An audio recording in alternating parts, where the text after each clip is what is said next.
Melon juice సెంటర్లో తాగాలి juice మస్తు ఉంటుంది అని మాట్లాడుకుంటారు. డిఎల్ఎఫ్ గేట్ నెంబర్ 2 దగ్గర ఉంది ఇది. అస్సలు అక్కడున్నంత దరిద్రపు జ్యూసులు ఇంకెక్కడ లేవు అన్నట్టు ఉంది రిపోర్టు. మొత్తం ఏదైతే వేస్ట్ ఉంటుందో ఆ వేస్ట్ అంతా కూడా ఫ్లోర్ పైన పడేసింది.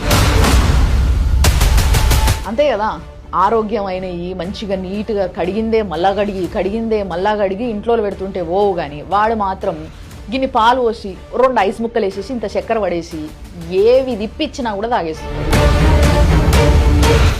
అంటే అవి కుళ్ళిపోయినాయా, అవేమైనా ఈగలు నాకినాయా, దోమలు జొరినాయా, ఏం అవసరం లేదు మనకి. ప్రతి నెల హైదరాబాద్లో ఉన్న అన్ని రెస్టారెంట్స్ కలిపి దాదాపుగా 1000 కోట్ల రూపాయలు సంపాదిస్తున్నారు మన మీద. On the other hand hospitals 10,000 కోట్లు సంపాదిస్తున్నాయి. ఎందుకు అనంటే చెత్త తిని అడిగిపోతున్నాం కాబట్టి. వీళ్ళిద్దరికి మహారాజా పోషకులు ఎవరు? మళ్ళీ మనమే. ఎట్లా?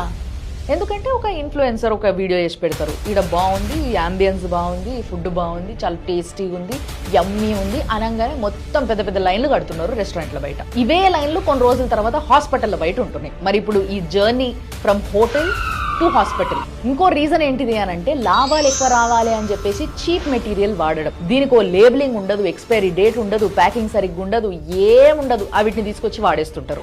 మరి ఎందుకు ఇంత చీప్ మెటీరియల్ తీసుకొస్తున్నారు, మీదేమో పెద్ద బ్రాండ్ కదా అని ఎవరన్నా ఆఫ్ రికార్డ్ అడిగినట్టయితే వాళ్ళు చెప్పేది ఒకటే మాట, పూటకు రెస్టారెంట్ పుట్టుకొస్తుంది, కాంపిటీషన్ ఎక్కువైపోతుంది, మార్కెటింగ్ చేసుకోకపోతే అసలు నిలబడేటట్టు లేం మేము, అందువల్లనే మార్కెటింగ్ కి ఎక్కువ పైసలు పెట్టాల్సి వస్తుంది కాబట్టి ఇక్కడ కత్తిరిస్తున్నాం, అందుకే చీప్ క్వాలిటీ మెటీరియల్ తీసుకొస్తున్నాం.